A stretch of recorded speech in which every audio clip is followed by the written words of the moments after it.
Right, first, Jill Scott is my best friend in my head. No offense to my present best friends. I don't know if we actually have best friends in our adulthood. We just got friends. How are you a best friend? What qualifies a best friend? Because for everything that I qualify a best friend for, I can look at my other friend and I'm like, they have those same qualities too. Because I'm not looking for someone that I do superficial things with. I'm thinking about what qualifies someone to be a best friend. And I have surrounded myself with all qualifiers for the space of best friends. So do I just have friends or do I have best friends? I don't care. But Jill Scott is my best friend in my head. And I don't even know the woman. She done booted all y'all motherfuckers. Because I just love her essence. And I really think when we get an opportunity to speak, I'm just going to love her. Her and Erica Badu. And Lord, if they're best friends in real life, we going to be the three amigos. But that ain't even why I got on here. I came to update you guys on my marriage. So, I told you I got a theory about separation. Unless you break the cycle of separation, when you and your husband or wife or spouse were dating, you guys separated all the time. Like you guys stopped talking to each other because it got too much or they did something that was offensive. And then whatever your process was, you came back together. So the cycle to break there is break the cycle of separation, as well as instead of just allowing the energy to disappear from the moment and then we come back and kind of talk about it, talk around it, but throw it in each other's face every time we're mad, we actually deal with it. And we resolve it and we move past it. And moving past it means that it actually healed and we came to a consensus, not I'ma just be quiet until I'm not gonna be quiet no more.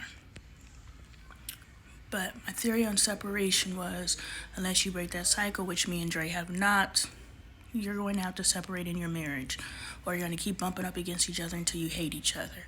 And so Dre did the first separation because he did some stuff that is just, one day he'll talk about it. It'll definitely be in my book.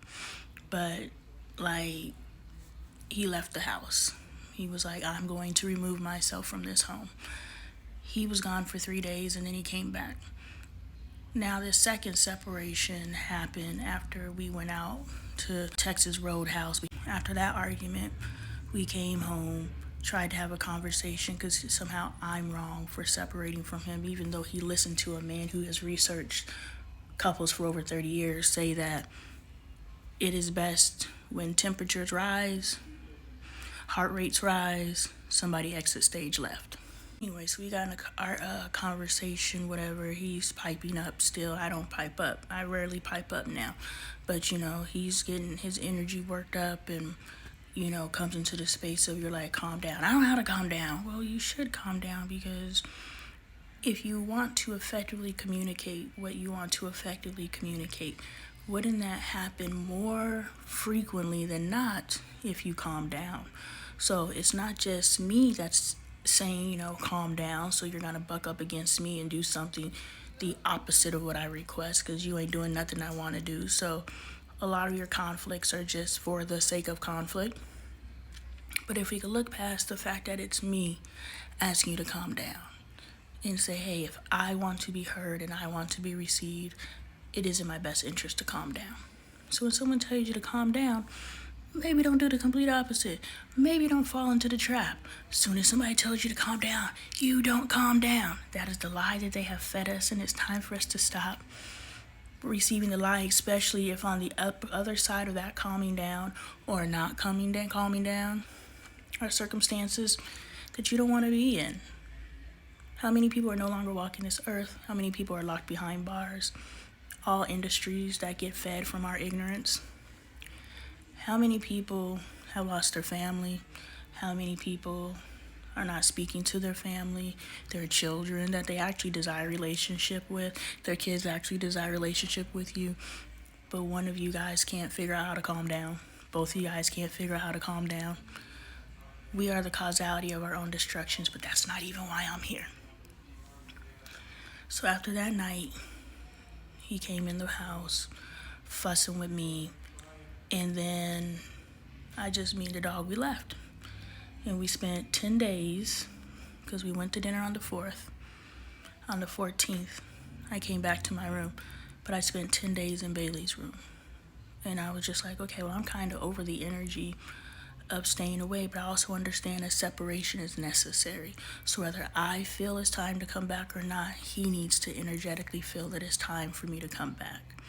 And so I said, I'm not going back into that room, even though it went from when he enters the room, I exit the room, to, I'll watch a little TV in here, have a little conversation, walk around with my booty out, the little booty I got left. Yeah, let her walk around with it, to let him know I'm here. All the things that you complain about me, I'm presenting those things to you if you pick up on them. So it took until the 14th where I was in here watching Love is Blind. We started watching that together. Craziness.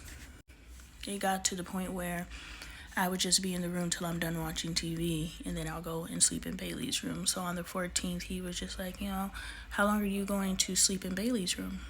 And I said, I'm going to sleep in her room until you ask me to come back into your room. He's like, why do I have to ask you to come back? I was like, because I need you to start being assertive in this relationship and actually saying what you want to happen in this relationship. And if you want your wife back, tell your wife you want her back. And so, he said what he said, that, he misses me, doesn't like sleeping alone, and he does want his wife back, yada, yada. Whatever he said was enough for me. Remember, this is my life, not yours. Whatever he said was enough for me, based on my standard and requirements, to come back and sleep in my bed. So me and my husband are now no longer separated. We had a brief separation, and in our separation there was no bitterness, there was no nothing. There was just, that's where you guys mess up. You guys think just because you're separated you could go do all the things you feel like you've been missing out of because you were married. First of all, if you think you're missing out on life by being married, your marriage isn't fulfilling you. But when you separate from your spouse, what you need to do is just energetically give each other space.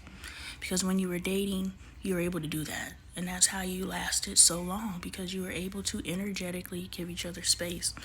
Ideally, you get to the point where you know how to vibe and move in each other's spaces. That's what me and Bailey do. We vibe and move in each other's spaces. And whenever we start having the energetic shifts, because that's all that is somebody's changing. Whenever we start having energetic shifts, we recognize it and we maneuver around it. We give each other space. We don't have to have a conversation right now. I see what the fuck is going on, so I'm going to back up. And when you invite me back in energetically, me and my husband were not on that page, so he has to verbally invite me back in. You have to know, and you have to move, and you have to let me know what you want from me. All of your complaints about me, I can't correct them until you tell me what to do. You're telling me what you don't like. Tell me what you do. So one of his complaints is I don't touch him enough. So, now he puts his head on my lap and, put my hand where you want it. Tell me what you want me to do, because my fix hasn't been the fix.